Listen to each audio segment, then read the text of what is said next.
And now, The Bonfire with Big J. Oakerson and Dan Soder. Middle of the week, 6 p.m. Eastern. It's The Bonfire, Comedy Central Radio, Sirius XM 95. Hump Day. I'm Dan Soder. That's Big J. Oakerson. Hi, everybody. We're new. We're live. We're never going to repeat a word. Well, I mean, until they replay this later. Yeah. So then maybe you're listening to this if it's the future. It's not. What's happened since this? I don't know. We've found ourselves in a Terminator-like scenario where it's just going to keep spiraling into something that makes no sense. Up is down, left is right. Cats and dogs. We got an awesome show today. Artie Lange's going to be here later. Yeah. That's very big. I love Artie. Yeah. He's so fun to talk to. He's got great stories. He's going to be premiering his story next Tuesday on Comedy Central on Ari Shafir's This Is Not Happening, so I'm looking forward to that. Yeah. Christine worked on the show and said that his story was just beast. If Ron Bennington's your radio dad, yeah, Artie is your radio uncle. My radio uncle, yeah, I'll take that. You got your radio family. Yeah. No, absolutely. I have my radio family, and then we all sort of look alike. Yeah.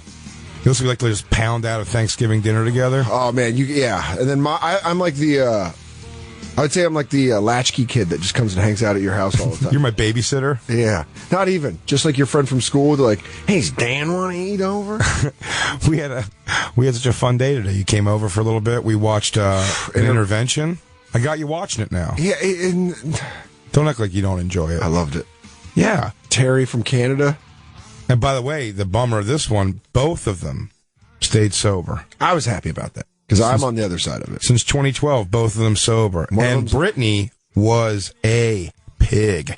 I wanted her to really just sink into complete depression and suicide. It really is strange feeling like you're watching a football game, cheering two sides, but it's people's lives fighting their addictions. I'm like, come on, sobriety! And Jay's like, nah, it'll fall apart. Don't worry. The girl had an eyebrow piercing and she was addicted to bath salts. How cool is that? I mean, that just screams beach on the first date. She said she doesn't need help. She doesn't need any kind of rehab or anything like that. And when she walked in the intervention, she went, What was the first thing I said, though, before she walked in? What? I go, they got to hit her with a net. Oh, yeah. To shoot her with, a crab net. But and then we watched Steve-O's Showtime special. Yeah. You went for it, buddy. It was very underwhelming. He's doing a different thing. It was a different thing. He's doing a different thing. I thought it was going to be him doing stand-up, but it really was... No, and you have to give him you have to afford him the same thing that you afford, said 1,000 times, Cactus Jack, Mick Foley's running around doing quote-unquote stand-up. Roddy Piper was before he died. Jake the Snake Roberts. And I go, if you go into it for what it is, you're going to love it. Yeah. Steve-O doesn't just go up there and do hey, what's going on with this presidential race? Or how crazy would it be if he was just laying them out? Just killing it with just these deep, insightful bits. He had nothing to do with anything about it. But he just essentially tells his Steve-O story and does a bunch of wacky things. A guy chokes him out on stage. Tim Kennedy, a UFC fighter. Which I was uncomfortable with. Me too. He squirts lemon juice in his eyes. He does the trick where he pulls the glass of water off his head with his knees. But when he choked him, he started twitching. Yeah. I wonder how real that was. That was very real. You think so? I don't know. Because he really dropped him hard, and he was twitching on the ground. You think he wouldn't do that for a show. And then you're like... This is a special, man. That's in your fucking Big J wheel. You gotta go big. Yeah, it's great. He's such a sweet dude, Steve. Really is a genuine great guy. We worked together in D.C. one time, and he invited me over to his hotel room. He goes, he's like, I'll make you dinner. What? And I went over there, and he made stuffed tofurkey. Wow. And a really nice tossed salad. He had the tongs? But no, the wooden claws that you hold with your hands. If you ever have a salad in a wooden salad bowl. In a hotel. That's amazing. Tossed the salad and, had a nice vegan dressing. He did it it was nice. Were you expecting the whole time for it to be a prank? No, I wasn't. No, I'd spoken to him enough at that point, but it was funny that I said when I would watch Jackass when I was younger, and I'm such a fan of that show, and I've seen all the movies in the theater, I never would have thought my interaction with Steve-O would have been him making me a beautiful vegan meal in a hotel room. A sensible meal in a hotel kitchen. And just the fact that he invited me over and had me do that, he's a really great guy. He really is. It's just it's an interesting thing. I don't think I would have liked him He came to the cellar one time years ago, whacked out on PCP, admittedly by him. And, his shirt, he was ripping his shirt more and more as the night went on and like making bandanas out of it, like the Hulkster.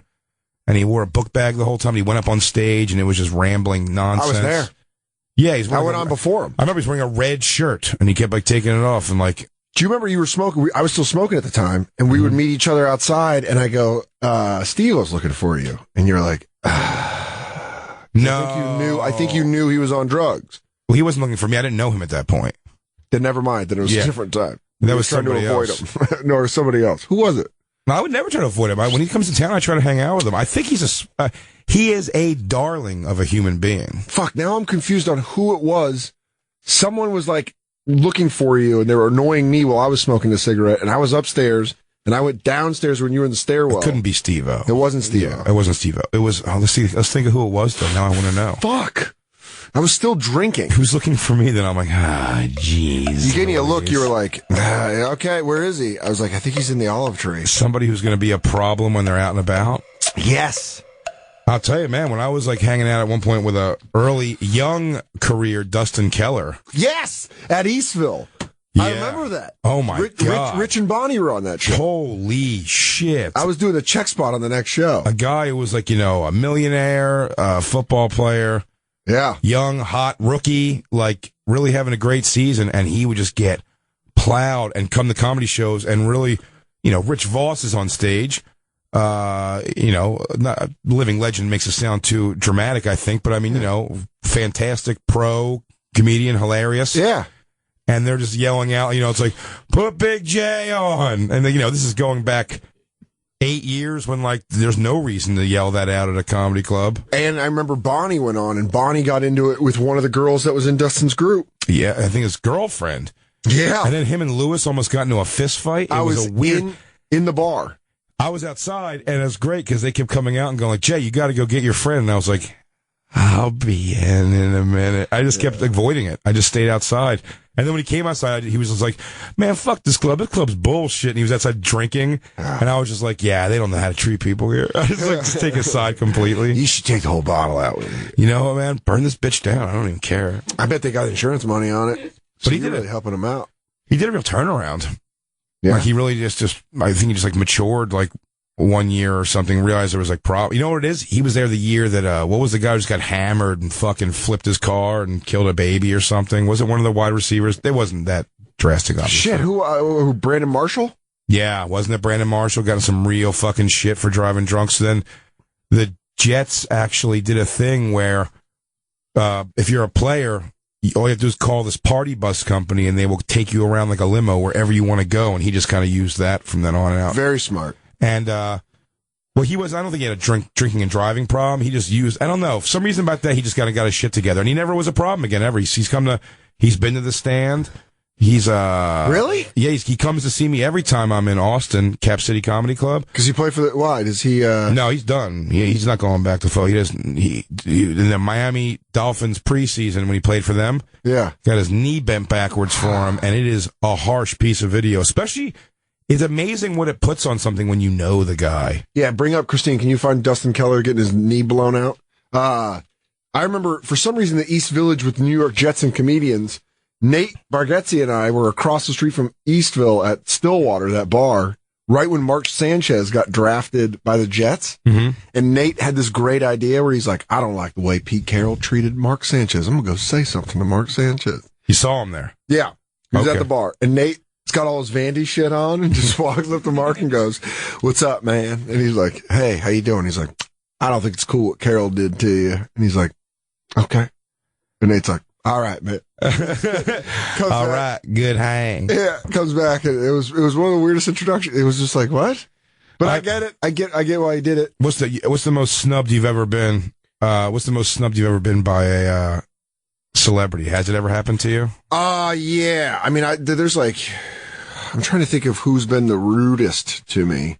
The nice early in my career, Dave Attell, I was going to the comic strip, and him and Louis C.K. were talking outside. This is pre all of Louis C.K.'s like big shit. But I knew, he was a well-known comic, like very well-known. They paint that picture of him a little dramatic. I always feel like Louis C.K. goes, struggled until his 40s when he was able to pop. Like, he was always a touring. He wrote for Conan. He wrote for Conan. He wrote Chris Rock show, Dana Carvey show. He wrote movies that got made. He wrote like plenty of shit. Yeah, Dana Carvey. Yeah, he was always working, always doing pretty well for himself. So, but Louis was walking out and he's like, yeah, Dave, I got to take off. I'm going to the comic strip. And he goes, oh, Jay's going too. He drives. You should catch a ride with him. And I think Dave was really trying to do like the old, like, maybe you guys should talk and you should know who Jay is, which I'm like, cool. And man, we were in the car and holy shit, did that conversation go? No, he just did not talk to me at all in the car. We've become like very friendly since. Yeah. Very friendly, but he's put me on a show several times. He's called me personally to do that, and he's always been really cool to me. It's always. But we were driving up there. I mean, I was like trying to say anything. I think I was getting ready to go to Montreal for New Faces for the first time, and he goes, "Oh yeah, it's cool up there." And then just dead silence. And then right when we get out of the car, he goes, "All right, so do good up there." Just got out of the car, and I was like, "Yeesh." Yeah, I don't think him and I've never really. I've said hello to Louis a couple times, met him, talked boxing once, but that's really it. Yeah. And then he seems to love all of my friends, but it's just never, it's like, I love Joe List. And it's like, yeah, I love Joe List too. It's like, Mark Norman's the best. And then every time I see him, he's like, what's up, man? You're like, all right, well, I'll just keep going. Yeah, I feel like I've never had I've had the same thing with, Chappelle. Chappelle's like never been like, we've had a couple conversations where it's been fine, but I feel like every time I see him, Chris Rock too, every time I see them, it's got to be a whole other again, like, they have that face of like, I met you, I think. Yeah. Where do I know you from? Yeah, I feel uncomfortable. I'm trying to think of celebrity-wise who's been the weirdest to me. Athlete-wise, I think athletes are different. I think athletes, they tend to have a sharper edge where they're like, I don't want to fucking... Because like Joe Montana, you can't get your picture taken with him. I heard he's the dumbest human being in the world. Okay, well, you need to change your tone real quick. You don't want to start a fist fight in this goddamn studio. I heard he's like the dumbest human being ever. Okay, bro, I'm about to take my shirt off and then start whooping some ass. So Fenoya better hold me back because I'm going to start swinging. I thought Randall Cunningham's a cunt. I said it. Yeah, Randall Cunningham. Oh, damn it. Yeah, you got to remember, I come from a racist town, Philadelphia, which we can't wait for their black quarterback to blow it. San Francisco loves Joe Montana. You do not say anything bad about it. I love that Rodney Pete is now getting a TV show with Holly Robinson. What? The Pete family or something like that. Pete Family Robinson? Something like that. That'd be a good name. Is this it? Oh, this is Dustin Keller getting his knee bent back. Yeah, check this out. This is hard to watch for me because I know him, and he's a great dude. He really is. Fenoy's actually met him with me. Yep. But this is a rough shot. Oh.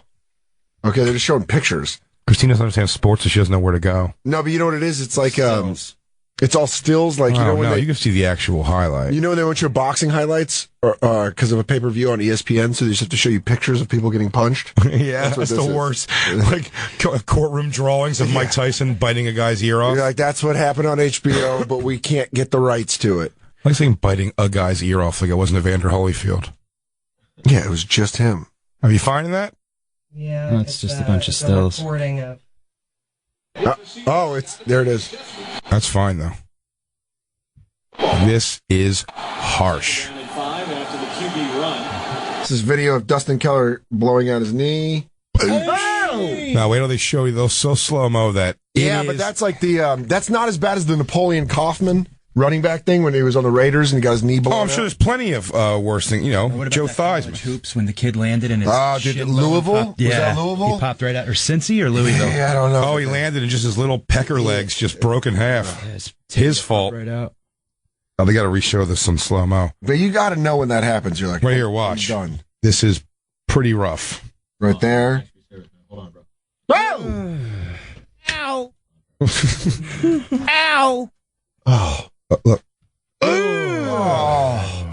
Ow! Yeah, by the way... and I fully get, by the way, never wanting to play another game of football after that. But he did, he worked out for some teams, and he just kind of said, he doesn't know. He's just not going to really do it. At the Bonfire SXM on Twitter, Instagram, and Snapchat, we're going to be posting that video. You can watch Dustin Keller. That shit's hard to watch, man. It is very hard to watch. Blown out. We've watched porn bloopers before. I think sports bloopers are tougher for me to watch. I think you just hate bloopers. I just hate bloopers. Hey, Doug from Kansas wants to say hi. Let's say hi to Doug from Kansas real quick. Hey, Doug. Hey, what's up, guys? How's it going? What's up, buddy? Hey, dude. Not too much, man. I just want to say I love you guys. You guys are my two left and right nuts, and I just think you guys are the most, funniest and most down to earth guys. A lot of my guys in my squad, we just love listening to you guys on the radio, and I just want to tell you, you guys keep doing what you do, and go up there and slap them golf turds around a little bit for giving you guys some shit. Fuck yeah, thank Doug. you, man. You just got back from Iraq, my friend? Yes, sir. Well, welcome home, dude, and thank you for your service so much. Keep listening, buddy, and we'll be down in Kansas soon. You got to come see us. Oh, I'm going to be there with bells on, dude. So, I appreciate everything that you guys do. Thanks, Doug. We'll take you out to get some Da Nang Huss. Yeah, thanks for Military serving, style. A little bit of fur burger and moose knuckle, man, anytime. Fucks, yeah. Thank you, Doug. All right, brother. Thanks. Talk to you soon, brother. Yeah, those sports injury things are really the guy breaking his leg in basketball was one of the harshest things I've ever seen in my life because he just lands and his body just crumbles under the weight of nothingness. I wonder if anybody's ever had like a sports injury but not playing sports. You just like you fucking friend slides into your knee. And you're like, you ever been to Napoleon Kaufman? Yeah, well, we had some slick floors in my apartment. You have to like. I wonder what's the dumbest way someone's blown out their knee. Oh, probably doing nothing, like almost nothing. Then you have to explain it when you got the Stone Cold Steve Austin knee thing on. I'll just break the damn law because I don't care. I dropped a jar of pickles and I'm trying to clean it without bending my legs. And I snapped. Oh, dude. Someone tweeted at me, Terry Funk was on Raw 2 weeks ago, like kind of passing the torch to Dean Ambrose in the WWE. And Terry Funk just goes, "Your fight, your matches like a damn scorpion." And he gave him a fucking chainsaw. And he's like, "This chainsaw belongs to you." And I kept thinking about our old Terry Funk matches. I got a loser takes his wife and kids to Sacramento match over at that school gymnasium at 7 p.m. I gotta be in Japan for a loser gets cuckolded by Shane Diesel match. I gotta go up to Canada till the loser becomes a Mountie for 20 years and then retires with an extra decorated record. Retires with 10-year match. Yeah. And now we're talking about people getting snubbed. Jeremiah in Las Vegas, please tell this one, buddy. Yes, it's always the shittiest people that snub people. It is. What's up, Jeremiah? Hey, how's it going? What's up, buddy? Who snubbed you? I'm a musician down here, and we were playing this party a few years back. It's probably like 8-9 years back, and it was emceed by Pauly Shore. So wait, he was hosting the show, basically. Like he was like getting people. I mean, the Weasel was getting everyone riled up. Yeah, it was like a company, some big company out of Utah, like came down here and rented out. Pauly Shore? Conference center. So, like, here's what we want. We want a copy center. We want the Weasel. Make sure you ride twin bicycles, buddy. I'm open for anything you would pay me for, buddy. 'Cause I'm the Weasel. So when you were playing the band, did you guys do rehearsal with them or anything? No. We just came in and played, like, a set. We were just supposed to, like, open, and then Pauly Shore was going to come on and, like, start the show. It was just this, like, corporate event, and as we're playing, I mean, this place like went all out with everything. There was this chick that was laying in an aquarium with scorpions everywhere, and they had guys, you would put scorpions anywhere you wanted to on top of her. That's just mean. Was she waiting for Terry Funk to jump in there? Yeah. I got a daughter wears a scorpion necklace match. Loser has his family eaten alive by scorpions match. I got a loser puts his favorite daughter in a scorpion tank. Did you, that almost sounds like a game that they would play at a Bond villain party. Where they're like, did you put the scorpion on the mortal, Mr. Bond? When you first walked in, that's what you saw was just a scorpion thing. And I looked at the other guys in the band. I was like, "What are we doing here? Like, this isn't what." And because they had this isn't why we got into music, you guys. Was it a Japanese company or something? They're always into weird stuff like that. Rata scorpions. Bring me Pauly Shore. Get me a Pauly Shore. So you go in and there's a scorpion exhibit. Yeah, then they got like Little Kiss, which is like the Little Person Kiss band. Yeah. We knew a guy who was in Little Kiss. They've got like these little people running around with like cloaks and pitchforks that'll like stab you, and there was fog, so you couldn't really see them. Wow. It was just this like bizarre party, and I was like, man, this is the strangest. I've never seen a party like that since I've been down here in Vegas. And that's in Vegas, anyway, and you've like, I haven't seen some shit like that. Yeah. So Pauly Shore knows you're performing on this thing too. You're sort of like a brother in this. Well, yeah, exactly. Like we're up there on stage, and then they're like, "Hey, Pauly Shore's running late. Can you guys stretch it out?" So we played another like 15, 20 minutes of music and stuff, and they also have that guy that he has no arms, but he plays guitar with his feet, like that dude. Oh yeah. I mean, I'm pretty sure that's how he's described to everybody. So I don't know if looking up his name will change anything. He's badass to that. Yeah, I was surprised. I thought it was just going to be like, whatever, this is funny. But he was like, you know, what'd be funny is if Jeremiah if I knew that guy, if you just said his name and I knew it, you're like, yeah, it was crazy. Craig Ronson. I'm like, is that the guy that plays the guitar with his feet? It's like, oh yeah, that's right. That's the guy. That's him. So he was there. So he followed you guys. He played in 45. He played in 38 Special for a while. Yeah. Just make up facts about him. He's playing with the drummer from Def Leppard. Hell yeah. That'd be awesome. They're all throwing a show together. But yeah, no, he was playing, and so we get up there, we do our thing, and they're like, okay, Pauly Shore's finally here. So like, okay, you guys can stop. So as we go off the stage, he's sitting there. Basically, there's like some steps leading down the backstage, and he's sitting on these steps, and he looks kind of bummed out and like whatever. I was like, well, he's probably bummed out because he's Pauly Shore, but I don't know, like. He was looking at the Rotten Tomatoes score of Jury Duty. Put a lot of work in that one, buddy. Came from the heart. And he's just sitting there looking kind of bummed. And I looked at him and I was like, hey, man, like, so cool to see you. Like, Son-in-Law is one of my favorite movies. Like, me and my wife love that movie. And so we were like, dude, you know, this was one of her favorite movies. And I told him that, and he just kind of looked up at me and was like, had his face was just like, you know what, fuck you, man. Like, who are you? You know what it is, man? He's been completely corrupted by. He just knew how to play the Hollywood game of getting super hot pussy. So he's just corrupted by that. What do you mean?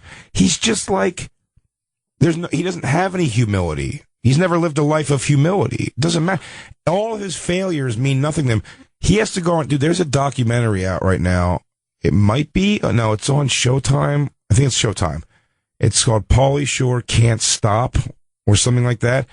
And me and Christine watched it, and my Lord, what a sad sack idiot. My favorite thing in the world is he spends a whole evening with this girl who's a fan who's this morbidly obese chick. Yeah. Who he just like has to be nice to and just breaking her heart over and over, basically saying like, but we're buddies, right? We're still buddies. Because, you know, he has no interest in her any other way. And she's like the biggest fan in the world. But like, the way he goes and just chats up like strippers, like he's just still that guy. He goes to strip clubs because he knows, like, he's got a little bit of that in him, and it's not to take a shit on him because I love him. It's Jeff Ross, and I sort of get it. Like Jeff Ross likes to go around and let people see he's Jeff Ross. You know what I mean? He likes them going like, "Oh, Jeff Ross is here." I don't think it's a bad thing. It's just the person. I think Pauly Shore comes off to me like not that good of a dude. Quite honestly. In this documentary Jeff or Ross, just? In general, and this documentary, but Jeff Ross is a very good dude. Great dude. So that's what I'm saying. Like, it's just like a matter of a guy, but like, I don't mind. I like being like randomly recognized once in a while, but like, I'm never looking for like any sort of a scene. Yeah, that's why you wear sunglasses all the time now. You know, I just go full-blown shades and beard. Yeah, and everyone, you go in and you put your hand over your eyes. And is this the trailer? Blocking. Is this the trailer for it? This is worth it. So this is the Pauly Shore Showtime documentary. I didn't choose comedy. Comedy chose me. My mom started the Comedy Store when I was 4 years old. This is the place that she built. Sam Kinison babysat me as a child. Thanks, Mom. I guess Charles Manson was out of your f***ing price range. Everybody was Pauly Shore crazy when you were on MTV and all of that. What happened? Someone says, why don't you do more movies? Thanks for reminding me that they're not give me any movies. The road gives me that unconditional love with the fans. Pauly Shore. That's the biggest fan, literally and figuratively. What if he were to say, let's go? I love my fans. Am I going to have kids? Am I going to have a family? Why are you shaking your head no? Probably not. I think you're too old for that. Comedy is my therapy. It helps me get through any of the hard times. People ask me all the time, like, if I didn't do stand-up, what would I do? I don't know. As long as there's a microphone and the stage, and there's people, and there's... I didn't know he really did stand-up that seriously ever. You think he'd be bananas better at it. Can you bring up when he did that song? Remember we had that thing recorded, Christine, when he did that song? Oh, the rap, the Obama rap? The Obama rap was ridiculously bad, but no, the song about himself while he unironically plays a song in front of a picture of himself, just like a glamour shot. Dude, it's one of the funniest things. That was on the special that you showed me. He plays guitar during it. You almost, you remind me of like a record store owner that just has like the worst rock music, and you're like, you want to see this fucking band? Oh, yeah. They are ridiculous. These guys are stupid. I mean, Fenoya, you live with Jay. Yeah. And you see it. Yeah, we both have that kind of knowledge, but he's like savantly he brings amazing it over at the weirdest stuff. Like you'll bring it over and you'll be like, this is a band from Finland and all they do is play stand-up bass. And I'm like, this is crazy. And they wear glam makeup. No, I like watching it all fall apart. It's my faves. I mean, that's why I watch Intervention. We do share that though. Like we love watching people just eat it. I It's do. so fun. And by the way, I've eaten it a zillion times in comedy. Yeah. I'm not saying I'm above I'm very uncomfortable watching. I just, for my entertainment, I'd rather watch someone eat a dog dick. Like, I've seen the greatest working comics today do great a zillion times. I get it. You know what I mean? I completely get it. So now it's just like more fun to watch, like, just a bucket of bullshit, like a Pauly Shore stand-up special. It is tough. Well, here's the thing. In his defense, he brings up other comics. He doesn't do like his own hour ever. It's always like Pauly Shore presents a couple comics. Trying to put people over. Yeah, and I'll give him that. But I mean, like, it's when one of them, like, where he goes to D.C. and like. That's what I'm talking about with the Obama rap. Yeah. Oh. Well, is that just a product of being a rich kid? Is that just a product of being like a famous kid? He never had to earn it. Much ever. like. And by the way, kudos to him for coming up with that fucking Weasel. Coming up to just for that character. Yeah, the Weasel when he did the things, like, it worked in that moment. Like, I didn't hate him as a kid, like on the stuff he did. I didn't see why I would. But you know what though? Maybe I don't hate him now. Honestly. Maybe he should have just owned a club instead of tried to be a comic. Like Eddie Van Halen's son is an amazing musician. Dweezil Zappa's an amazing musician. Maybe Pauly Shore would be an incredible club owner. Well, maybe he just shouldn't have done comedy. He wasn't though. Apparently, he had a rough time Did he doing own a that. club? Yeah. Oh yeah, the Comedy Store. What? He owned it. Well, I mean, his family owned. His mom. But this brings us to the next topic. We got to take a break, but when we come back, the topic of taking breaks. And Chet Hanks is back in the news. Oh, dude, Chet Hanks is in the news. We have an update on Cory Feldman. Yeah, those are probably our two main guys on the Bonfire. Oh yeah, they are. And in the interest of keeping it always hilarious, we've made some decisions on Cory Feldman, but we'll get to that when we come back. And we got a new role for Jacob. What are you trying to do? You trying to say my dick's tiny? What are you trying to say, Jacob? You're saying it was here, now it's here?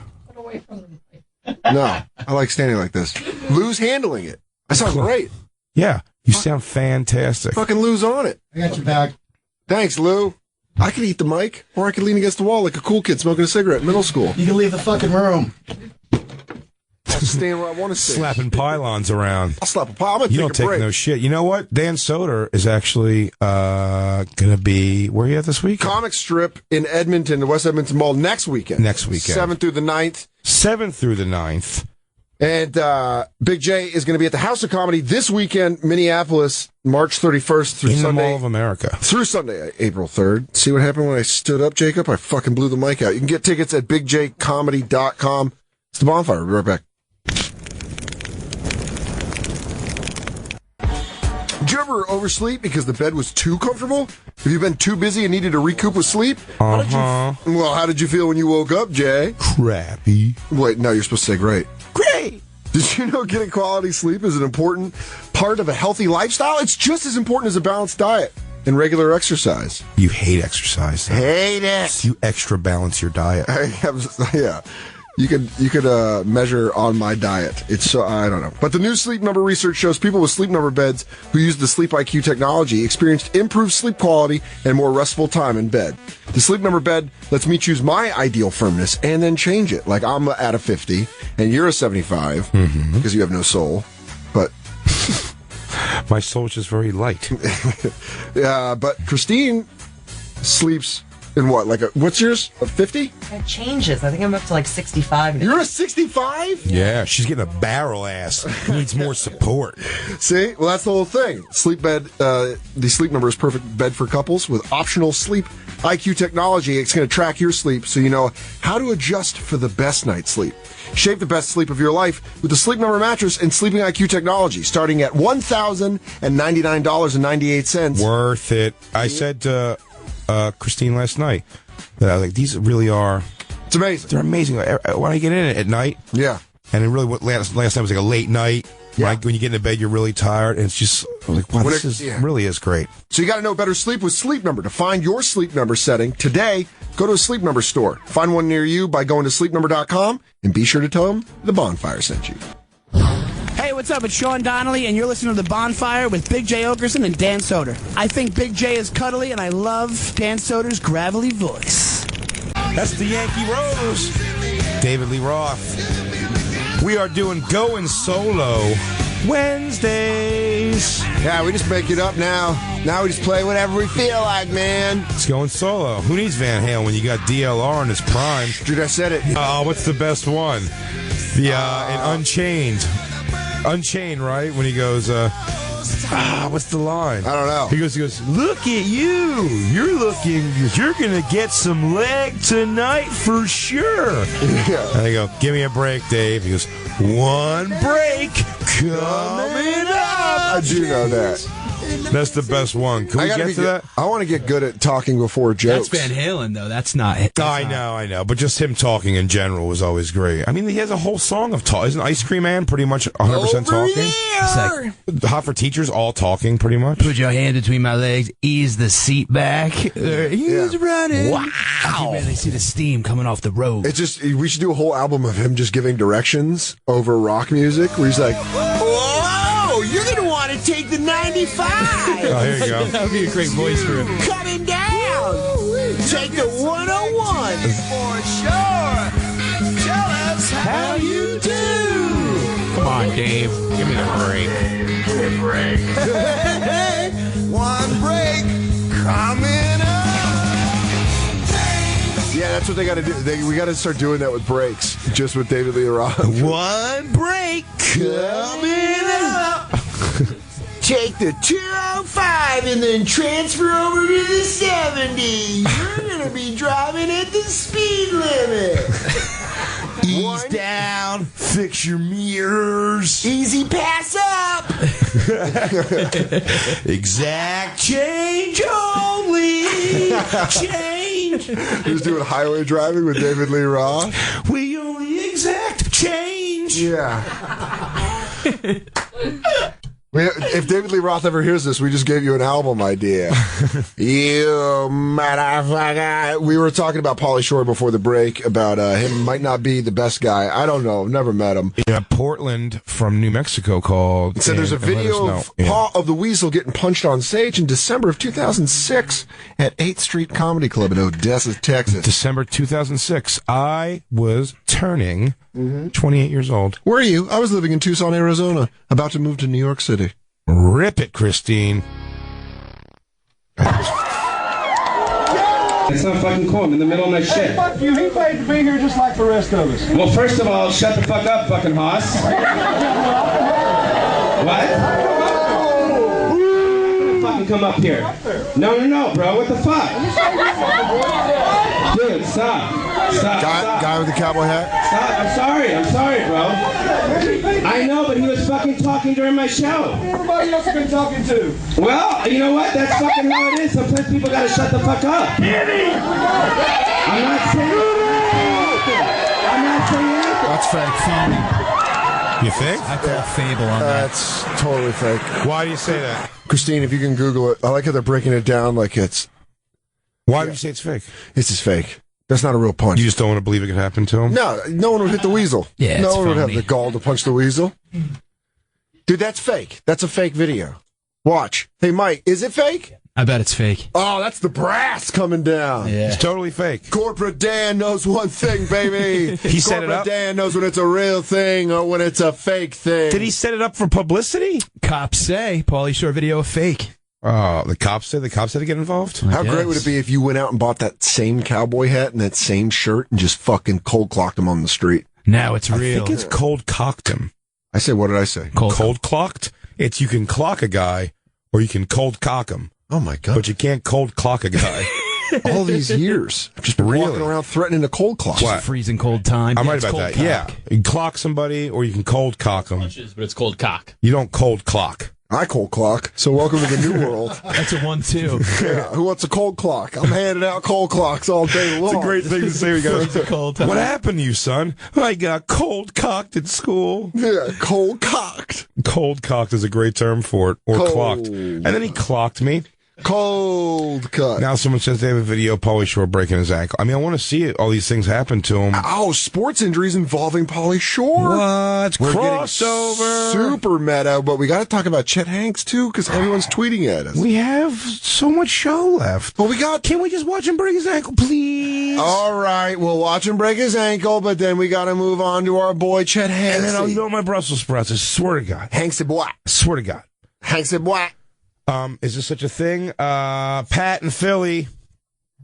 Hey, what's going on, guys? How you Your screener dude fucked up. I didn't say Pauly Shore. I said Paul George. Oh, what's up, Merkface? You said Pauly Shore. You know what, dude? I will find I did you, not. Dude. I said Paul George, man. You're fucking up, Merk. Damn it, dude. Oh, yeah.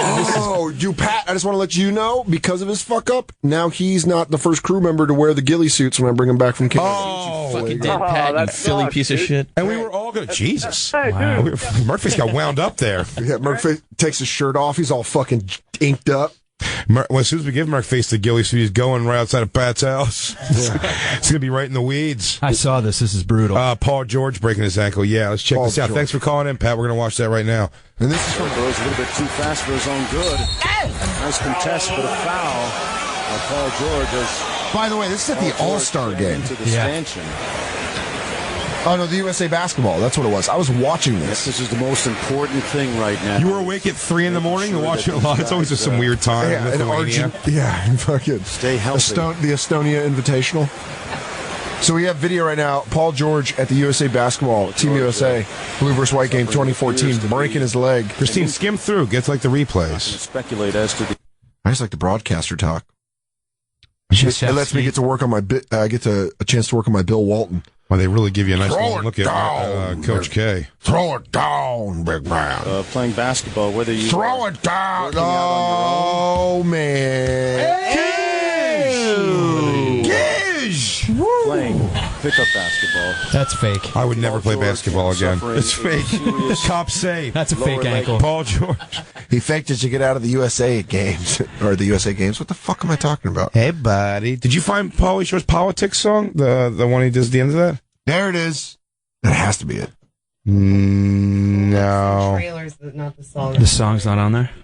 What's up? That's. Oh, I don't know. The one I'm talking about, he puts on a cowboy hat. He writes, "Might call Pauly Shore country song." I showed you this one, right, Soder? You have a tattoo of Pauly Shore. Why taking your shirt off? Oh.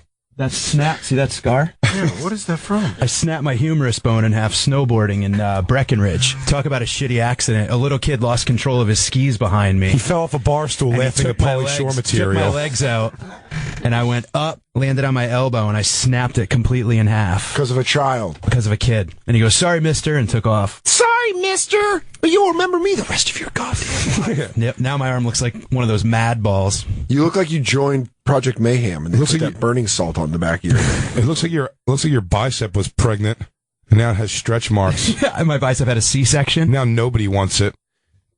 It's so amazing that, oh, you found it? That's from Kim Woods. Yeah, this was brutal. They had to take my bicep out and put a plate and 8 screws in it to put it back together. And they showed it to him. They're making the thunder noise, like old school sound effects. I'll show you the X-ray. With your bicep out of your... Oh, my God. It's amazing the things they don't put you asleep to sleep for in surgery now. I broke my shoulder and they put me under. I mean, they put me completely under. They're supposed to. They put me out. I was out for 8 hours, dude. This was a crazy surgery. But I flew back from Denver to Connecticut out of to his get arm. the surgery. Look at that break. Oh! Isn't that insane? He's a cyborg now. Do you have metal plates? Yeah, I have a plate and 8 screws. More human than human. We should just take a bat to fucking Fenoya's arm. It'll break the bat, dude. Don't waste the bat. Just an Easton, just an aluminum Easton. The black magic, the old softball bats. There's nothing that makes me cringe more than the sound of a baseball coming off an aluminum bat. Oh, no, not if it's a good solid hit, though. No, but the sound of it, because you don't know where that motherfucker's going. Dude, that's always a fun thing to get into a YouTube wormhole, is like a lot of towns outlawed aluminum bats because the ball has such pop coming off it. Pitchers taking balls in the face off aluminum bats, it's crazy. Oh, I love it. It's so great. I love it. Until it happens. That's why I never pitch. No, I never would pitch for that exact reason. There's not a chance I'm trying to throw up a glove or anything. I didn't even want to play the infield. I'm like, stick me in right field. I'll hit cleanup. When the rare ball comes my way, I'll try to get to it.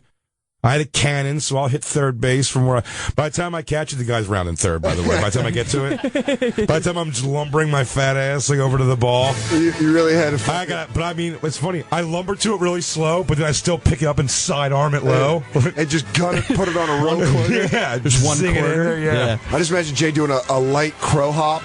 Oh, yeah. Every time I got to a ball in the outfield that I didn't catch, it was already stopped. It stopped. All the movement stuff I got to, I had to pick up out of the ground. Like, I wanted to go overhand and scoop it. You slid at it and got it sideways and threw it. But I'd still get it. I'd still get it with the glove, though, just to be like, I'm like, what's the point? Might as well dirty this thing up. My pop bought it for me. I imagine you're doing the talk. You're talking to yourself as you start slowing down. You're like, come on, just fucking grab it. Everyone's watching. Just fucking slide right into it. You're never gonna get a grape soda and a pretzel from your grandfather if you don't do this. But then you just had major power in the batting box.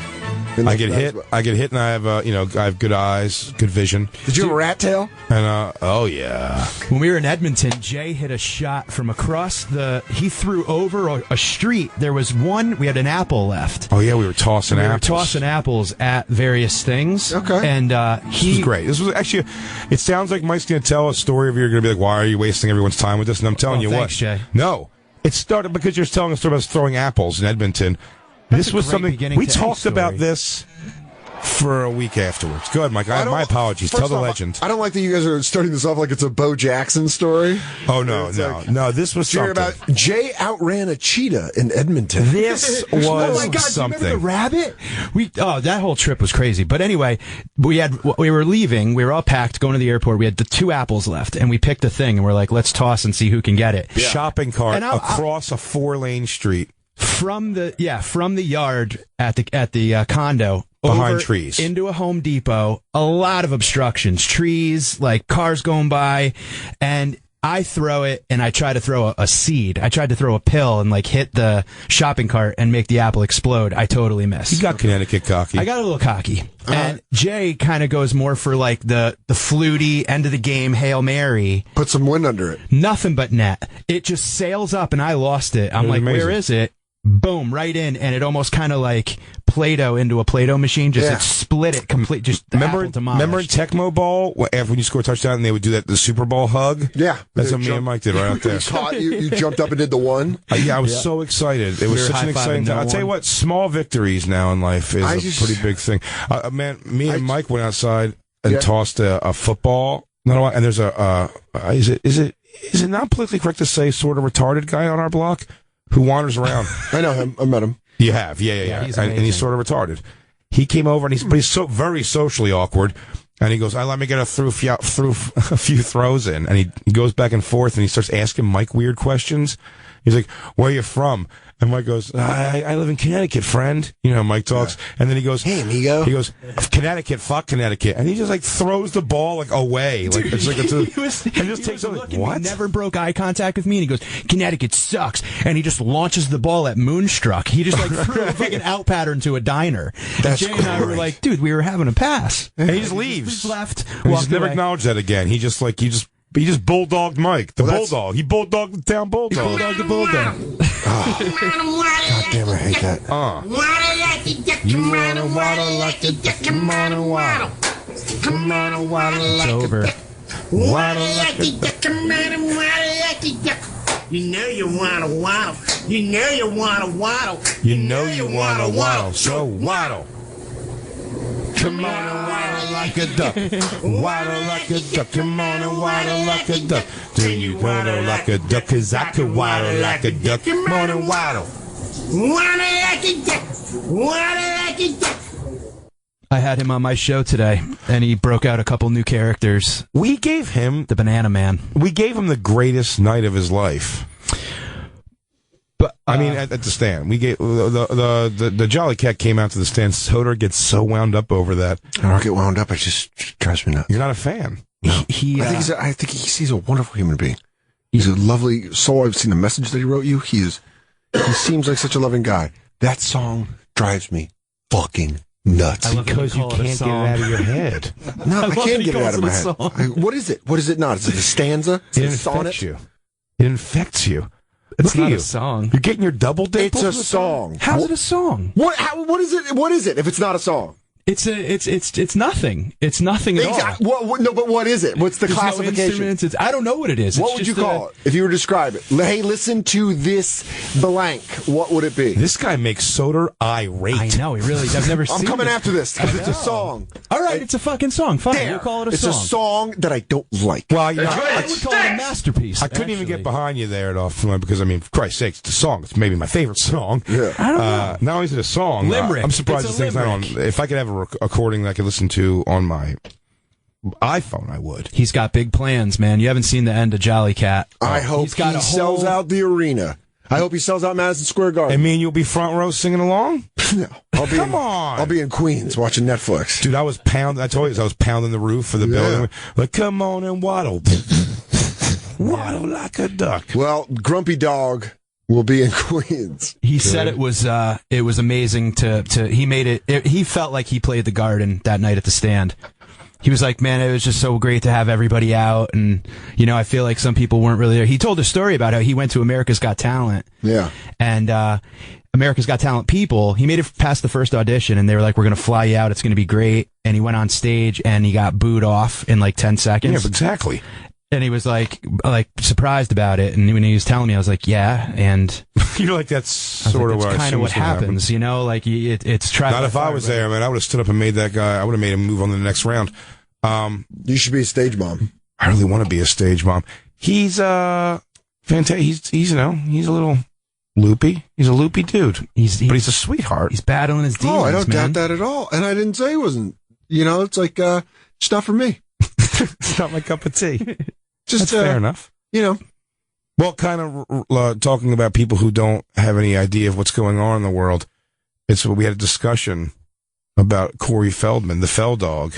Yeah, that's almost like the similar thing. It's like it sort of is, but here's the thing. It's a mental health thing. But I already like Jolly Cat because I know what a sweetheart he is. Absolutely. And he is also hasn't had some wild success somewhere else where he's like, this guy has every reason to be a not lunatic. Like, he's probably got a bunch of reasons to be a lunatic. He does. He told me on the show his dad got beat up pretty bad by 4 dudes in Brooklyn, and that's when he he used to be a barker for Ha. Wow. Yeah, he did a character called Johnny O, and he was he'd go up and do an Italian accent, and then the thing happened. Stole your thunder. The thing happened with his old man. He went off the radar for about a year, came back as the Jolly Cat. And his quote is, if you're in your mind, you'll go insane, but if you're out of your mind, you're free. That's his message to the world. Like the Phoenix, Jean Grey. Which is some weirdly amazing message if you think about it, but it's cool to have him on. He came out of it the way Pryor came out of Oakland. Just a better, just a full-rounded artist. And that's when sweetheart, though. That's when I really nestled into being the JC. Yeah. I just, I left Edward and I came back to Jolly Cat. We have to take a break. I think we're about time for our second break. Yeah, Jacob, I know you get wound up over there if we don't take breaks. And before we take a break here, you want to just take, because she's been dying to do this forever. We have Isabel in New York, who happens to be my daughter, my 13-year-old daughter. What, Isabel? Here you go. You happy? You're on the radio. Hello? Oh, it only took 4 hours. Oh. We're not on the air for 4 hours. It was 4 hours. Are you just in the car with your mom? Maybe. What are you doing? I'm in the car with my mother. This is the same. Every time you go, hey, can I call in? And I go, to talk about what? And you have no idea. The call screener, Merkface, asked you what you... I was about to hang up because I thought they forgot about me. No, I saw it. I was just going to wait so I have a good excuse in a minute I have to hang up with you. Uncle Mike and Uncle Dan had to have an argument if Jolly Cat has a song or not. It's a limerick. It's a song. It's a song. Shut up. Thank you, Isabel. Isabel, do you know the song? Yeah, the water like a duck. How's it go? Come on and water. How do you feel about her now, Uncle Dan? I think she's just misguided. I'll find her another street performer with this different song. Hey, Isabella, remember when Dan used to eat at our house when you were younger?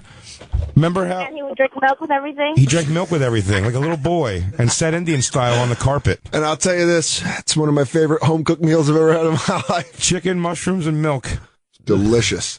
Is there anything you want to say to America? Don't make it a curse word. Hello, America. Cool. Wow, you really nailed it. You really did. That was fantastic. When Soder inevitably dies because he's the healthiest one, you're going to be my co-host on this thing. Oh, man, that on can't this little wait. rod called the Bonfire. All right, I love you. Love you too. Wow. Go to break on that. A long pause. Oh, Danny Soder, not this weekend, next weekend, Edmonton Comic Strip. I will be at the Sister Club, House of Comedy in Minneapolis this weekend, starting tomorrow. Love you, Scuba-Doo. It's the Bonfire. And now back to the Bonfire with Big J. Oakerson and Dan Soder. Let's feather the front of those mullets, everyone. Steve Perry on Going Solo Wednesday. Oh, Sherry. Hold on. Hold on. Hold on. Remember the girl in the video? Cute. I liked some of the 80s videos because the girls were cute, attainable, normal-looking chicks. And then a little bit sexy at the end. Yeah, but a little cleavage. But it was like the girl on the legs videos. He'd have started off cute and then they slutted her up at the end. It was a great message. It was a great message. Yeah, just taught ladies be cute, then whorish. Yeah, be cute, and if that doesn't work, just blow everyone. Jacob goes, I go, why did Journey ever let Steve Perry go? Jacob goes, there's always a Filipino guy ready to take your place. Ready to jump right in the mix over there. Oh, Jacob, you and your unbridled hatred for Filipinos. Oh, thank God my shawarma got here. What are they? Are they?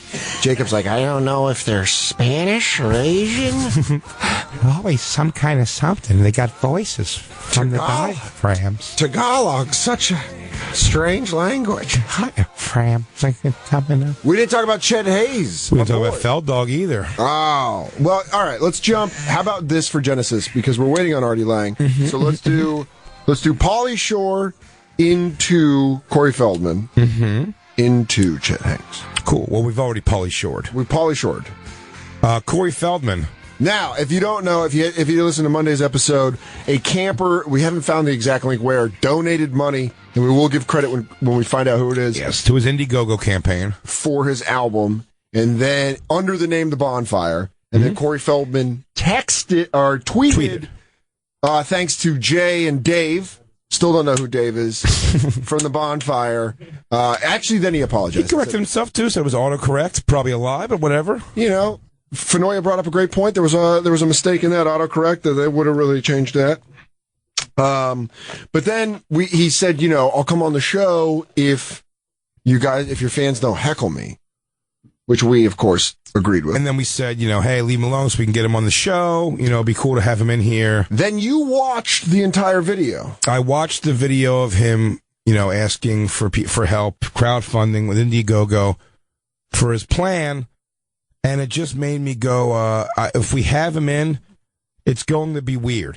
Because the thing is, I will have some level of reverence for this guy because he was in a lot of Goonies, Lost Boys I watched. It was my favorite movie as a kid. Well into my teens, probably. Yeah.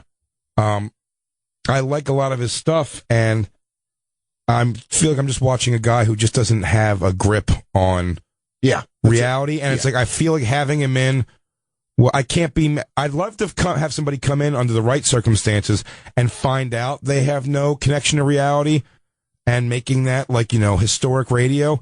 This feels like setting a guy up to hit him in the leg with a crowbar. Yeah, I don't think we're not trying to put anybody in a position where it's just going to be obvious that we tear them down. Yeah, do we have his Indiegogo campaign? This is so delusional. It blew my fucking mind. Welcome to my Indiegogo campaign, Elevator to Ascension.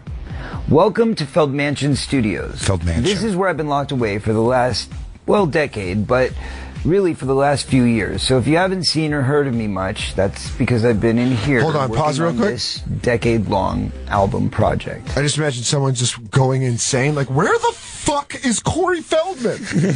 Guys, where is he? Is he locked away somewhere that we haven't looked? He looks like... Did you look at the Feld apartment? Did you look at the Feld house? The Feld cave? The Feld cave. What about the Feld shack? He was in the Feldominiums the whole time. Some new hieroglyphics in the Feld cave. He's like, would Shaquille O'Neal would name everything? He's like, that right here is Shacapulco. We're going to Shacapulco. He looks like Michael Jackson a little. Shack plane. I like to call that a shack. It's not a snack, it's a shack. All right, this is lazy, Shaq. But yeah. All right, so Cory Feldman's been locked away in the grips of his music. Yeah, we can't have him. I feel too bad. Feldmansion.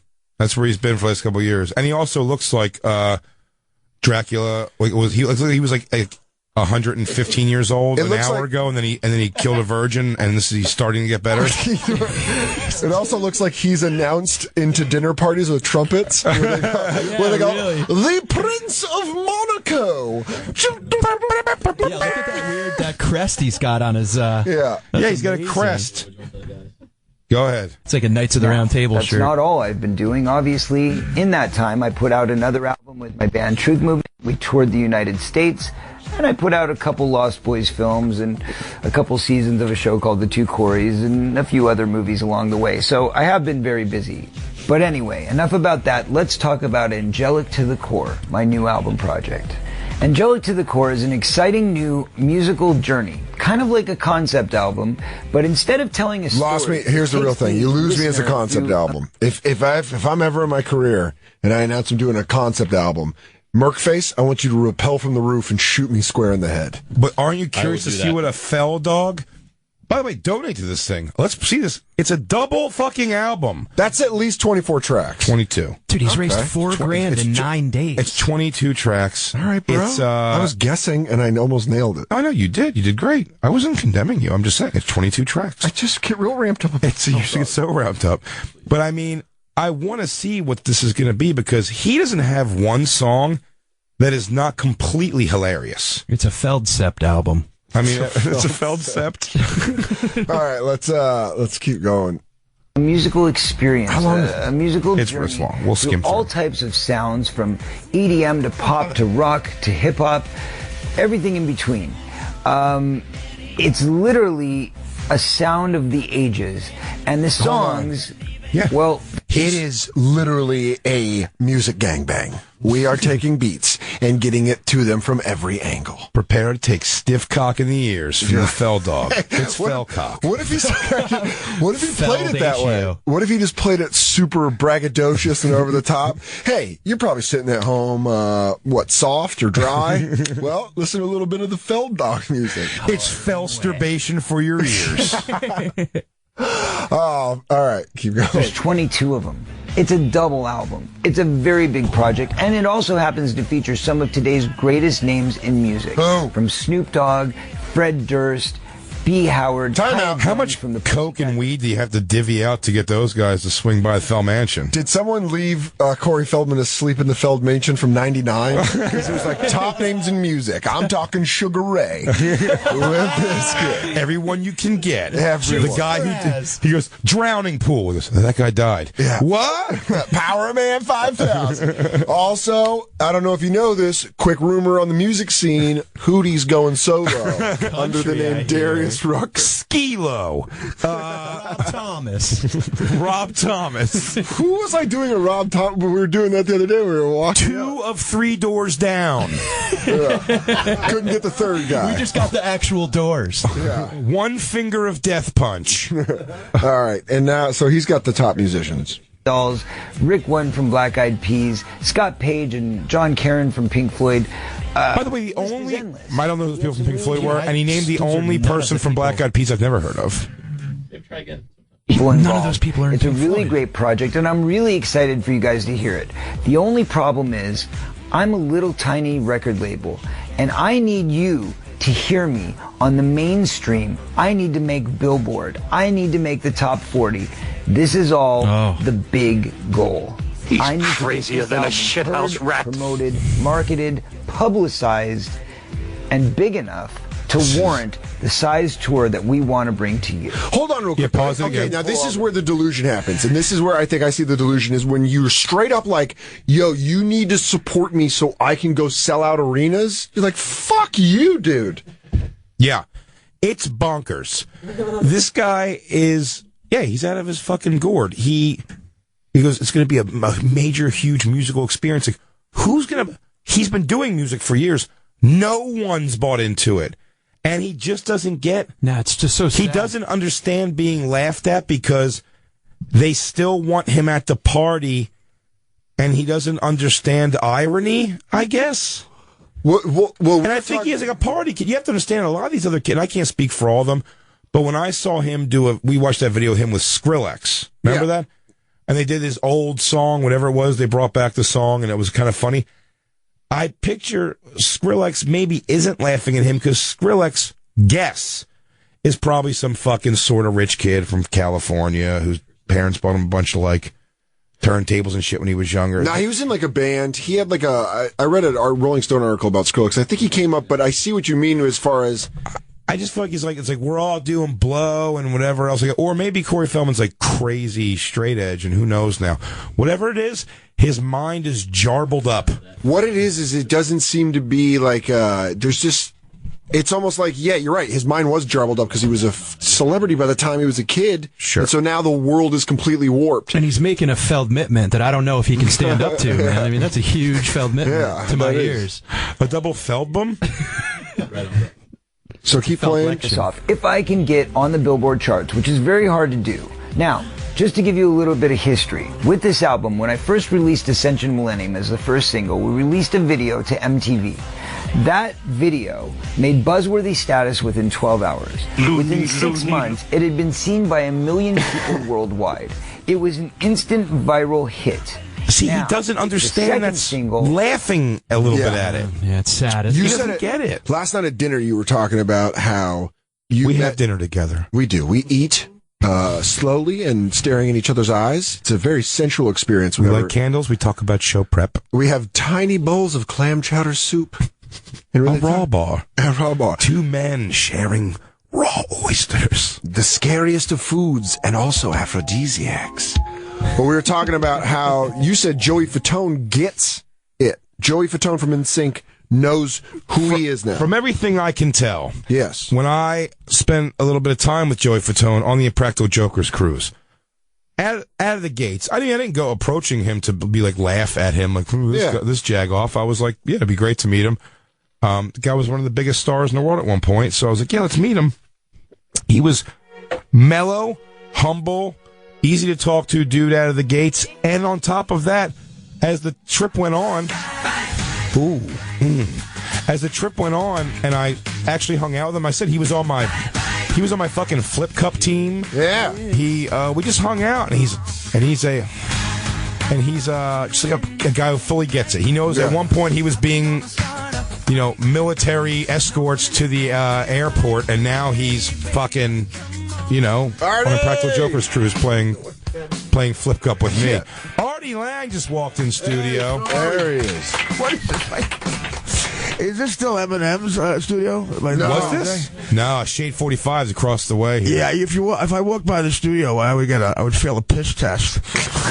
Just walking by. They just made it really nice, apparently, too. This studio? No. This one's a hunk of shit. No, it takes an hour to get in this place, man. Yeah. And it's so different. They upped the security. Cousin Brucey's still over there. Do you guys know who Cousin Brucey is? Oh, yeah. Yeah, he's over there doing a show right now. Is he introducing the Beatles still? He's the same 4 songs for the last 80 years. They don't even. He doesn't even know the show's not going on anymore. They're like, "Hey, Brucey, you're up." He's like, "All right." I tell him I went to the Connecticut School of Broadcasting and try to impress him. Hey, Brucey, guess what? George Wallace is on the other guy's show. Oh, really? Yeah, you know the comedian George Wallace, not the racist governor. I will not admit these black kids into this studio. That'd be funny if that was really him. But no, it just reminded me of a great show business story. I had a deal at NBC with Sam Simon, the Simpsons writer, and the Frank Sebastiano, and he wrote Dirty Work and Beer League. And we turned to the script and they didn't like it because it wasn't diverse enough. Yeah. And we knew it wasn't going to be picked up because they hated it. So they said, where are the gay characters? Where are the black characters? So we gave them all in one. We gave them a gay black neighbor that I had, and we named the guy Gay Nigger. And we spelled it Jaenegger. We really turned it in. Sam Simon put his name on it. And we said, we want George Wallace to play him. And that was the casting. We just never heard back from NBC. We just weren't allowed back there. That was it. We got checks in the mail for $350,000. Jeez. Oh, really? For a show that they were going to make? Yeah, well, I mean, I don't know if someone caught that. I wonder if it made it over to George Wallace. If he had to turn it down? Yeah, he's the one who would say, I'm doing Car Wash with Snoop Dogg. George wants you to read something. Yeah. George, Artie Lange wrote you a role. They named it. They had you specifically in mind. I love a role made for just me. Yeah. I don't know how he sounds exactly. I'm just doing a loud. That's exactly. Yeah, I know he's loud black. Yeah, well, that was my impression. No, you went with your Steve Harvey. Which is Steve perfect. Harvey's fantastic. Steve Harvey's we great. had surveyed 100 people. We got the top 5 answers on the board. Why people so nuts? That's a license to print money. They do 80, Family Feud. They do 80 a day. Just load the people in, give them a mayonnaise sandwich, and then make them leave. Yeah. Watch one game of Family Feud. And then all he has to do is, like, he asks them a question. He goes, you know, when they say a stupid answer, right. And he just has to look at the camera and go, "Oh, go what?" That rare time they say a stupid answer. He's got one of my favorite punchlines ever, and that original Kings of Comedy. He talks about Ray Caruth, the guy who had his girlfriend killed. University of Colorado wide receiver. Right. And for Carolina, he was great. And yeah. He had his girlfriend killed, or he killed her. He put her in a trunk. Yeah. And he said, I'm watching TV, and he's on the run, like he's running, and they finally catch him. They see the car, and they're looking around the car, looking for the guy. And he goes, Steve Harvey goes, "Nigga, you are not in the trunk." And that's where he was, in the trunk. That's what it was. They caught him hiding in the trunk. Yeah. He didn't put his wife in the trunk. Like, that's a typical thing to do. Like, that's hacky. Don't go in the trunk. I saw a great Cops not too long. I mean, it's an old one, but I watched it recently where the cops went into someone's, really shitty apartment. Yeah. Looking for a guy they chased in there. Yeah. And the girl arguing with the fact that the cop, you can tell that's the TV element, the cops letting the woman argue with them in front of her bed that there's not a guy between the box spring and the mattress. And it's just like, you see his feet. Like, she goes, "I'm telling you, he ain't come in here." Yeah. And the cops are like, "Ma'am, are you going to say we can't flip up this mattress here to pull this guy out?" He goes, "I mean, if you want to, I don't know why. You violate my rights because he ain't here." It's just, she had and they just finally pulled him out. Yeah. And "Why'd you lie?" She's like, "That's my baby." But you know what's the best is when they discover the guy, what he says first, he's just like, "Ta-da. Hey, guys." Yeah. "Why was you running?" He goes, "No, I was just sleeping." When'd you guys come in here? It's great to see how jaded cops actually are to that shit, man. Yeah. They're very calm. They don't care. And, they're ready for anything. Well, they're our army now. Pretty much. And they also, my favorite thing is where they always do the thing with "Why'd you lie to me?" Like they're your dad. Right. They're very condescending. Do you think cops get a bad rap, or are you very they're a little? I've been arrested, or we have to figure something out with cops. I've been arrested 17 times. Jeez. And I got knocked around every time, and every time I deserved it. Okay. Yeah. I mean, so I got no problem. Of course, I'm white. Yeah. I don't know what happens. Which is what you kept yelling out while they were knocking you around. Guys, I'm white. Three kids in my high school became cops, the most racist kids. Really? Oh, from the most racist families. Absolutely. Insane. So I don't know what that says. I don't think they changed. That's the part they just hit on, the O.J. Simpson show on FX is the Mark Furman, like really find the tapes of him just really laying the N-word out nice. If you think about it, F. Lee Bailey completely abandoned that case and just made it all about whether or not that guy said the N-word. And if he did, that means he's guilty. I mean, he's not guilty because that means he probably planted a glove. That's all F. Lee Bailey was hired to do. Mr. Furman, you said the N-word. Oh, well, you said it. You said it a lot of times. Right. You said it. Yeah, okay, fine. They gave like $400,000 for that. It's like, but your guy murdered that couple back there. He goes, yeah, but I mean, come on. You said the N-word. I mean, when the N-word's floating around out there in the world. What does that have to do with you saying the N-word? Nothing. Are you watching the show? The FX show? The Cuba Gooding Jr. thing? Yeah. No, I'm not speaking to Cuba Gooding Jr. Yeah. You guys are off speaking terms? I actually did a movie with him in Germany. Awful movie called Boat Trip. And don't you dare say awful movie. I fucked the hottest chick ever, a German chick, a blonde chick, looked like a young Pam Anderson, didn't speak a word of English. And because I went to a club with Cuba Gooding Jr. and he stepped on like a pussy landmine and I got hit with shrapnel. I saw him. I did the South Beach Comedy Festival for Comedy Central about 4 years ago. Yeah. And the hotel they had us staying in, every day I go to the pool, Cuba Gooding Jr. just had a glass of rosé and these like light sunglasses. It was just in the pool. Just every day, Cuba Gooding Jr. Killing it. What's was happening? Drinking rosé. That could be like Snow Dog. That's Snow Dog money. He was at the Comedy Store one night, just like hanging out upstairs. Yeah. And he came down while I was on stage. He came through and walked through the bathroom, and no one like noticed him, I guess. Walked through. But it was funny. So what was great was when he came out of the bathroom. He's all upset. When he came out of the bathroom, he was walking by without saying it's Cuba Gooding Jr. I just go, hey, can you do me a favor? Can you say, and then there was Doughboy? And he just goes, and then there was Doughboy. And I went, Domino's, motherfucker!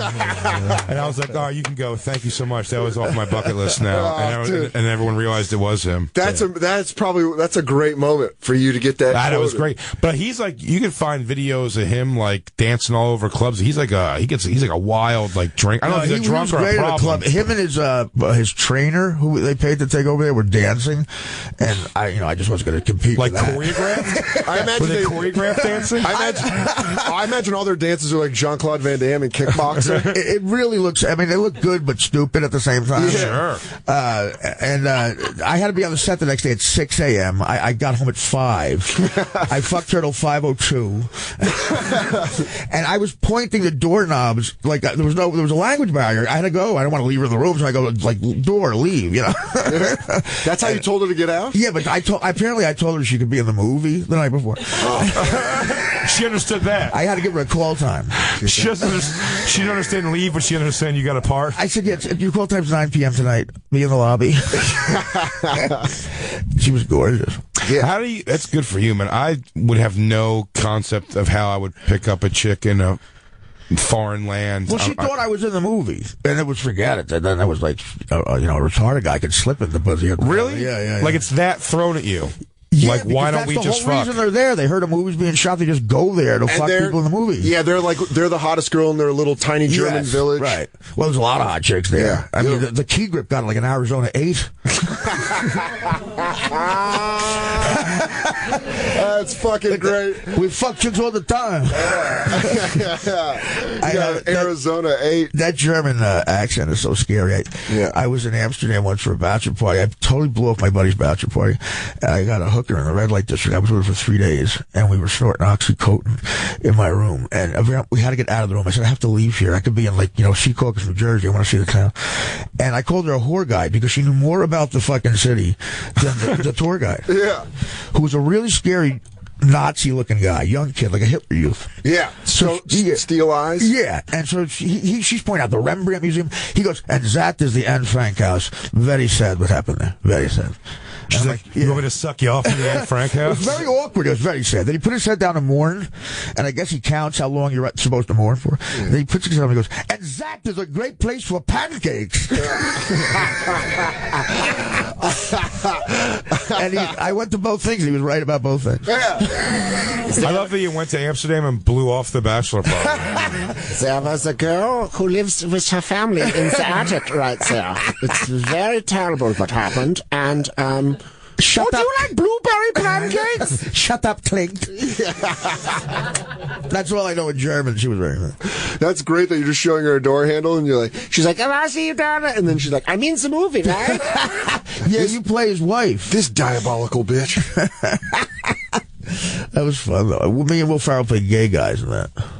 Yeah, who else was Horatio Sands was in that, right? Yeah, he's in that, Yeah. Before apparently he got some disease or something, lost 800 pounds. You seen him lately? He's like, it's weird. He looks like his little brother. He looks like Mario Lopez.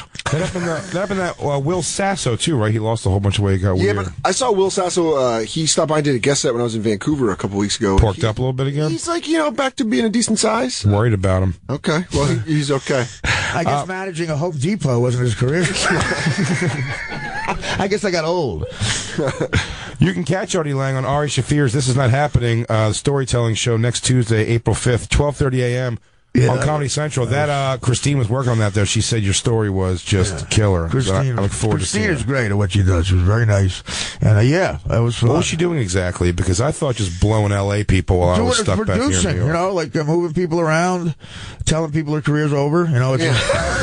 Hey, wash up, you're on. Christine's got a clipboard. She's like, "Oh, you're done." This is a new Montreal show we're testing called "Last Time You'll Ever See These Faces." Somewhere right now, Jeff Singers is rubbing the brim of his hat, going, "Perfect, nailed it." I think we got ourselves a new show. We're gonna take one more quick break, and then we'll take this thing straight through to 8 o'clock. Everybody, Artie Lange's joining us. It's the Bonfire. Yeah. And now back to the Bonfire with Big J. Oakerson and Dan Soder. Joe Walsh, life's been good. How fun is that? Going solo Wednesday. Did you ever see a video for Hotel California? The song, it's just like them, the Eagles in concert. They didn't shoot a video. It's from like 1978. Yeah, and that end guitar solo, him and the other guy, Don Felder, they're going back and forth with it. And Joe Walsh is making faces. It's so fucking funny. He's like, oh yeah, that's Dana Carvey used to have a great bit about that, about like the painful guitar face, and you get to feel the notes in your face. Keith Richards was famous for that that song "Bitch." Then love right is a bitch. The solo, he would go and he was able to point the guitar jack. Oh, anytime, and anyone who does the shotgun blast with a guitar. Yeah, that's pretty cool. That was cool the first time it ever happened. Then you just a hand job doing the old shotgun thing with the acoustic guitar. Works on me every time. Everything goes, oh, is he going for the blast? Oh, sniper rifle. Bam. Oh, there it is right here. There's the video of them. Yeah. There they are. Oh, look at that. There's just Get Henley. Look at Joe Walsh. Look at the bandana.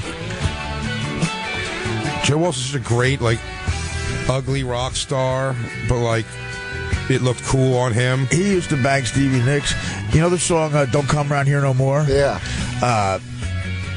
Stevie Nicks was fucking this guy from the Eurythmics, Dave Stewart.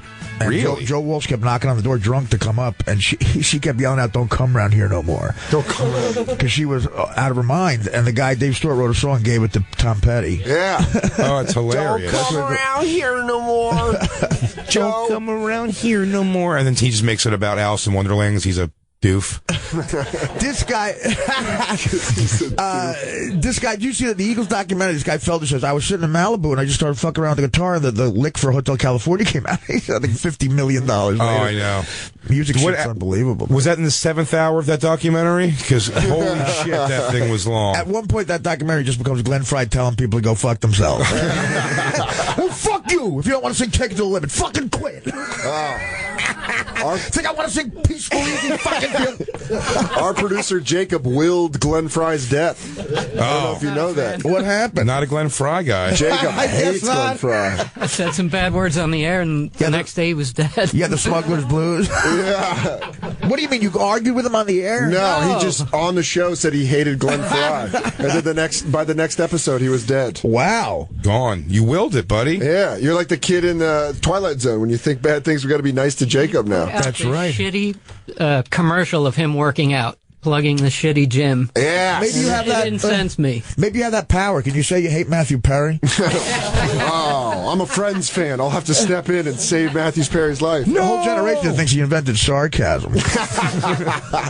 We have a great story. Jacob's over on microphone over there because he Jacob finds us these great stories sometimes. He does, and this is so.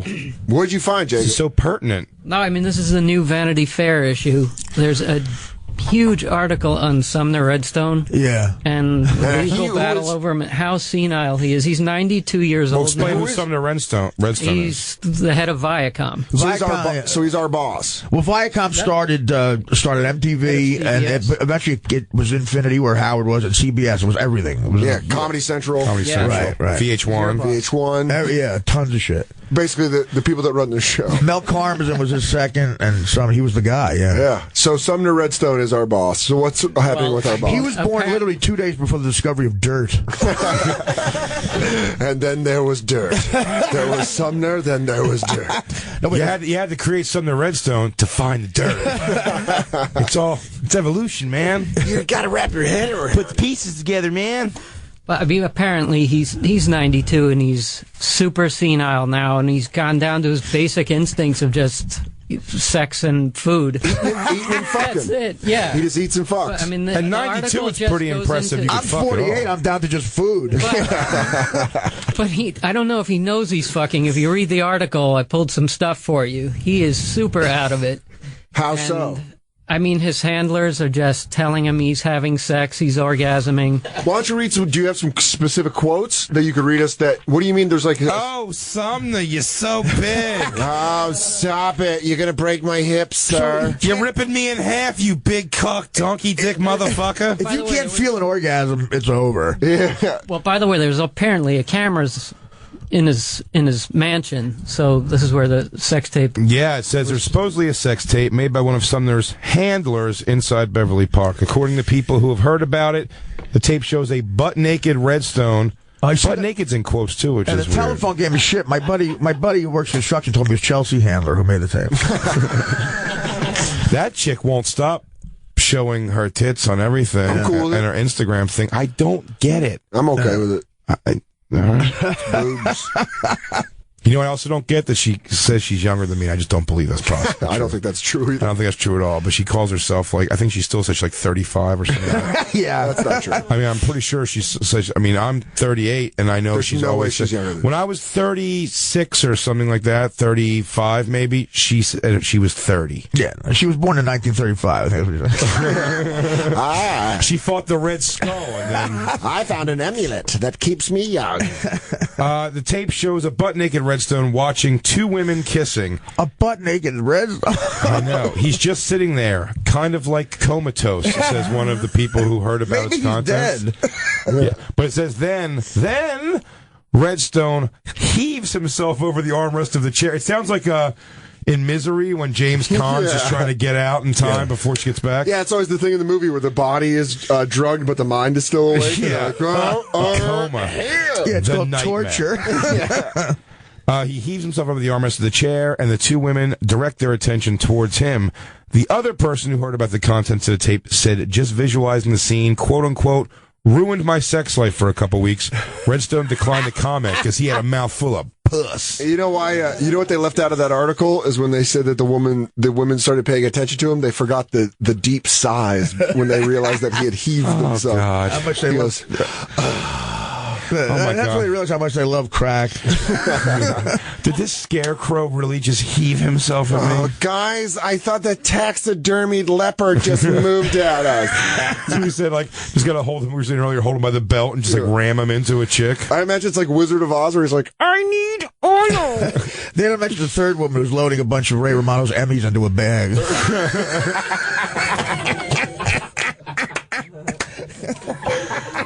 Yeah, she's biting the gold. That was a gift from Ray. We'll bring it back, Grandpa. He's biting the gold. This is real gold. Jacob, does it appear they're saying he's enjoying, like he's asking for this to happen, or they're just like forcing him in the fuck tapes? 92. Yeah, there's something deeper to that story. There's nefarious shit going on. Like I said, the tape is alleged, but These are quotes from the Vanity Fair. No, I understand, but I'm not following through this article's here. Like, I'm not following through this. Like, is he saying get some girls over because I want to fuck? No, they're saying you will change your will. Apparently, yeah, he's pussy crazed. You know what's funny about that is the thought of the hooker show up, and then like one of his handlers got to be like, he's real shy. His handler, super shy. That's soul. I'll be honest, that's soul crushing to me if it's a sex craze, because I'm looking forward to the time in my life where I don't care about fucking anymore. Like, it really doesn't matter to me. I'm looking forward to that time. I don't assume it's going to be anytime soon. I don't want it to be. Well, I don't think. But I'd hope that when I'm like 70 and fucking hurts, that I'd be like, I don't even care about doing it anymore. Well, I don't think I care about fucking. Fucking's under the category of anything, right? Do you put that under that general umbrella? That's my message to kids. Yeah, anything. But that's got to be like, there has to be spotters. Someone's got to be working. Yeah, that 19-year-old guy can't. If he's heaving himself over an armchair. I call bullshit on that story. Yeah? Yeah. Probably last time he fucked was like the end of World War II or something. Yeah. Why? You're going to go take your wife and have a child with her. Look at the yams on you. Right now he's just like, no. That was quick. Glenn Miller. He actually, it's funny, he was the Boogie Woogie Bugle Boy of Company B. I got so much ass being the Boogie Woogie Bugle Boy. You know what? And I told my handler, I said, if I'm ever old enough and rich enough, I'm going to have handlers fuck for me. I'm going to have them play with me like a giant action figure. Guys, Viacom, mass media. I got an idea. When we get back from over here for beating these krauts, I'm going to start a conglomerate of all the top. It's going to be called Cable, and I'm going to run it. I need You'll see. I need 100 good old jokes. Where's Jeff Ross when you need him? It's the second time he's popped Do you mean up. jokes about the old or old jokes? I need Freddie Roman's old jokes. I like I like when the people, there was comics. I remember when I first started, there was a comic named Stu Kamens floating around. I know him, yeah. Yeah, bonkers character. Complete asshole. Yeah, a lot of people will say that. Yeah. I mean, he was a real super, like one of those guys, like, oh my God, what a dick. You know? Yeah, he's a tough guy to deal with, and he's like one of those dudes who like always had, like, he was like leaving the business, but like we'd come to New York and like people do like shit comics. Yeah. Actually would like I'd see his material back in Philly when he was just basically doing money for doing shows for drugs. And but I'd go to New York and if I went to the mainstream clubs, there was like the shitty hack comics who were still floating around, shitty hack comics like somewhere. Like we're doing his bits. It's kind of funny. You're like, they just take it as soon as he's like out of the game. It's fun. And these weren't like knock him out of the park bits. Ironically, he very awkwardly got him some guest spots opening for me in Denver a while back. Is he around still? Is he still? He was in Denver. He looks better than he's looked in a while because he was looking pretty rough for a while, but he's just out of his mind. I felt like I was in his green room all weekend. It was one of those feelings. Yeah, he brought several people in there. Oh, it was come on. Yeah, and then I know you. You're a nice guy. It's like you don't want to say anything, but yeah, no, come on. I ate it for the most part. Fenoy was there losing his shit. You know, it's a passive aggressive move on his part too. Yeah, just sure. Bully. Well, back when in the '90s, early '90s, we all wanted to eventually make it to Denver. So I'm glad he's doing it right. I'm telling you, I'm going to get out there. I'm going to be able to get to Denver. Yeah, that's actually it's all right. These mics keep breaking on us, It Artie. used to happen all the time. It does. Did they break? At Stern, it happened. Really? Oh, good. That makes us feel a little bit better. For some reason, his was great. You're using all the mic budget. Yeah. He blew the mic budget. Guys, we just got to put in some sticks with some rubber bands in the other studios. Did the screw actually break? Wow. Oh, my God. Oh, no, I think they... I'd help you, but it's a union issue, right? Oh, hang on. This is great. What? It says a week later, according to McKinney's file. Who's McKinney we're looking at here? This is one of the handlers. Yeah. One of Redstone's male nurses called... Oh, it's the girl. It's the girl. It's the girl. The girl's name's McKinney, I guess. The handlers are guys. Yeah, they're like, Oh, I think so. That's fantastic. Yeah. She returned for her final visit. This time appeared even more disoriented, distant, and non-communicative. She spent 20 minutes with him. It was clear to me that he was not aware of my presence, much less able to communicate with me. Nevertheless, she continued in her filing, the male nurse identified in Herzer's filings as Jeremy Jaggiello. That's a great name. That sounds like someone is under indictment. What a jag. Remained in the room with her and Redstone, directing me and telling me what sex acts I should perform. Jaggiello would sometimes tell Sumner that he had ejaculated when in fact Sumner had not. Bro, you came. Hey? Well, pull my pants up. My father fell off a roof when I was 18 and became a quadriplegic, and he had a black gay male nurse. And my father was a nice guy, but he grew up in Newark, got a 10th grade education, and let's just say he wasn't sympathetic towards the plight of the gays or the black. And this was a real loud guy. Come on, Artie, let's have some fun, you know. And I watched him like wipe my father's ass. I mean, he was teaching me how to put my father in a car. It was a depressing day. And after he went to the bathroom. My father called me over, and he said to me, he goes, dead serious. He goes, Art, there's a guy in Newark that I grew up with who will kill me. Can you call him?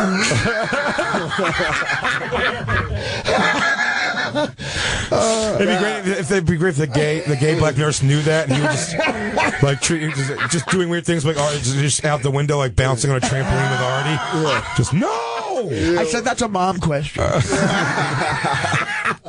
I said from the looks of things, you'll have AIDS in 3 weeks. You know, it's funny. I thought of you, Artie, for a second. When I was in Edmonton, Canada, there was like a cool like sports figurine store and little things. And there was a cool Thurman Munson, and I was like, oh, I should get that for Artie. And then I thought, on every level, I'm like, that might just be read as like, thanks for the fucking weird doll for no reason. The fact you even thought about it is touching. That's I know you're a big Thurman Munson fan. I would actually have loved it. Now you bummed him out. Yeah.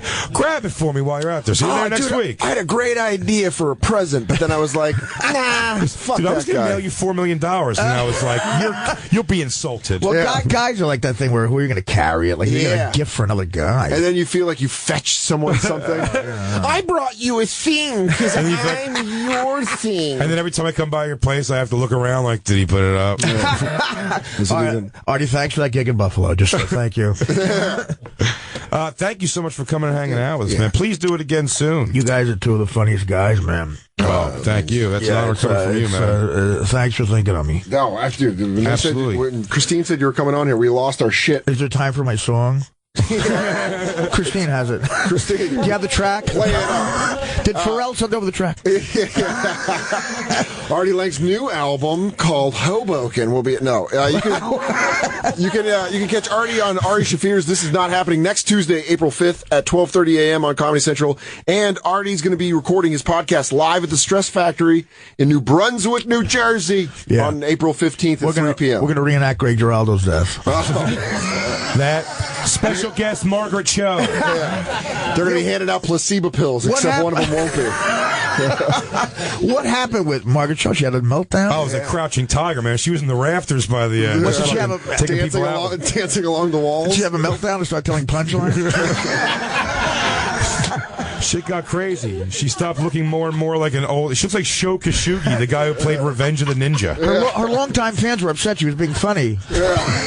Christine, bring a picture of Sho Kosugi and see exactly what Margaret Cho looks like now. She looks like the Kim guy, if that guy lost some weight. In Korea. If that guy got his... if they could grab together. That's fucking awesome. Thank you so much, Artie, again, for joining us. Good luck with everything. You're going to see Danny next week, Thursday, April 7th through Saturday, April 9th at the Comic Strip in Edmonton. I might get you that Thurman Munson. Yeah, could you please? You're a good friend. We're getting ghillie suits. We're getting get tickets for that at dansoder.com. As an awesome club. And Dan, you know, is fucking hilarious. Oh, Jay's going to be at the House of Comedy in Minneapolis this weekend, Thursday through Sunday. Go get tickets at bigjcomedy.com. Follow The Bonfire at The Bonfire SXM on Twitter, Instagram, and Snapchat. And we'll see you Monday. Crackle, crackle. Bye.